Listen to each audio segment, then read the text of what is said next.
আজকের ক্লাসে দশম শ্রেণীর অঙ্কের কোষে দেখি 1.1 থেকে একের অঙ্কগুলোর উত্তর করে দিচ্ছি, দেখে নাও। প্রথমে বলেছে নিচের বহুপদী সংখ্যামালার মধ্যে কোনটি বা কোনগুলি দ্বিঘাত বহুপদী সংখ্যামালা বুঝে লেখো। তো দেখে নিতে হবে যে এর মধ্যে কোনগুলো দ্বিঘাত বহুপদী সংখ্যামালা। তো দ্বিঘাত বহুপদী সংখ্যামালাটা কি দেখো, এখানে করে দিচ্ছি আমি। প্রথম অঙ্কটা কি আছে, x square minus 7x plus 2। তো এখানে দেখতে হবে আমি চলরাশি এই এক্স এর সর্বোচ্চ ঘাত কত, দু জায়গায় এক্স আছে দেখো। এখানে এক্স এর ঘাত কত, এক্স এর ঘাত মানে হচ্ছে যে মাথায় যেটা থাকে, এই যে পাওয়ার। এখানে এক্স এর পাওয়ার দেখো কিছু নেই মানে জানবে 1 আছে, এখানে এক্স এর পাওয়ার আছে কত 2। তাহলে এক্স এর সর্বোচ্চ ঘাত কত হচ্ছে, 2 হচ্ছে। তাহলে আমার প্রশ্নটা ছিল যে দ্বিঘাত কোনগুলি দ্বিঘাত বহুপদী সংখ্যামালা।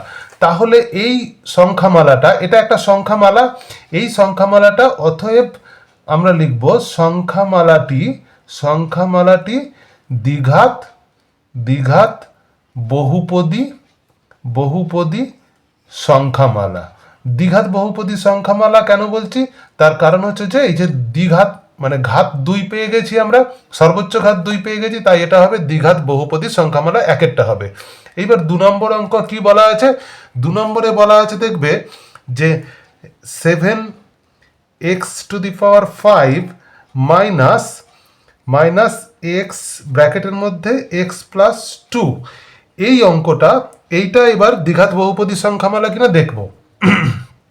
তো দেখে নাও যে এটাকে আমরা কি করব, সবার আগে আমরা এটাকে সিম্পলিফাই করে নেবো, অর্থাৎ সরল অঙ্কে করে নেবো। 7x⁵ মাইনাস এই এক্স এর সঙ্গে এক্স গুণ হয়ে যাবে, তাহলে এক্স এর সঙ্গে এক্স গুণ করলে এক্স স্কোয়ার, আর ব্র্যাকেটের আগে মাইনাস থাকলে ব্র্যাকেটের ভিতরের সাইনটা চেঞ্জ হয়ে যায়, তাহলে মাইনাসে প্লাসে কি হয়ে যাবে, মাইনাস হয়ে যাবে, এই প্লাসটা মাইনাস হয়ে যাবে, এক্স এর সঙ্গে 2 গুণ করলে কত হয়ে যাবে, 2x হয়ে যাবে।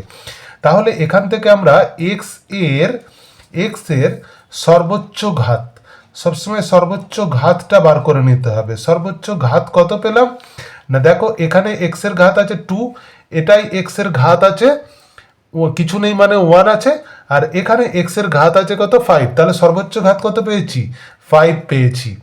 তাহলে এটা কি দ্বিঘাত বহুপদী সংখ্যামালা হবে না, দ্বিঘাত মানে হচ্ছে যে সর্বোচ্চ ঘাত আমার 2 হতে হবে। তাহলে এটি অতএব এখানে লিখতে হবে যে সংখ্যামালাটি দ্বিঘাত বহুপদী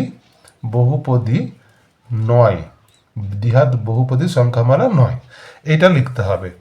3 নম্বর অঙ্কে কি আছে, 3 নম্বর অঙ্কে আছে 2x ব্র্যাকেটের মধ্যে আছে x প্লাস 5 প্লাস 1, এটা দ্বিঘাত বহুপদী সংখ্যামালা কিনা দেখব। তাহলে এটাকেও আগের মতো সরল অঙ্কে করে নেব, এই 2x এর সঙ্গে মানে ব্র্যাকেটের ভিতরের সংখ্যা দুটোকে যোগ করে নেব, 2x এর সঙ্গে গুণ করে নেব, 2x এর সঙ্গে x গুণ করলে হয় 2x²। আচ্ছা, তারপরে 2x এর সঙ্গে 5 গুণ করলে কত পাবো, 5 দুগুণে 10x, এখানে যেহেতু প্লাস আছে প্লাস লিখব, তারপরে ব্র্যাকেটের বাইরে আছে প্লাস 1। তাহলে এখানে এক্স এর সর্বোচ্চ ঘাত কত, এটাতে দেখো এক্স এর ঘাত হচ্ছে 1, এই সংখ্যাটাতে এক্স এই রাশিটাতে এক্স এর ঘাত হচ্ছে 2। তাহলে আমরা লিখতে পারি অতএব এক্স এর সর্বোচ্চ ঘাত কত পেলাম, এক্স এর সর্বোচ্চ ঘাত 2 পেলাম এখান থেকে। তাহলে এক্স এর সর্বোচ্চ ঘাত যখন 2 হবে তখন সেটাকে আমরা দ্বিঘাত বহুপদী সংখ্যামালা বলবো। অতএব সংখ্যামালাটি কি লিখবো, অতএব সংখ্যামালাটি আগের মতোই লিখবো, সংখ্যামালাটি দ্বিঘাত বহুপদী সংখ্যামালা। তাহলে আমরা এটাও পেলাম দ্বিঘাত বহুপদী সংখ্যামালা। এর পরের অঙ্কতে কি আছে, পরের অঙ্কতে 4 নম্বরেতে আছে যে 2x মাইনাস 1।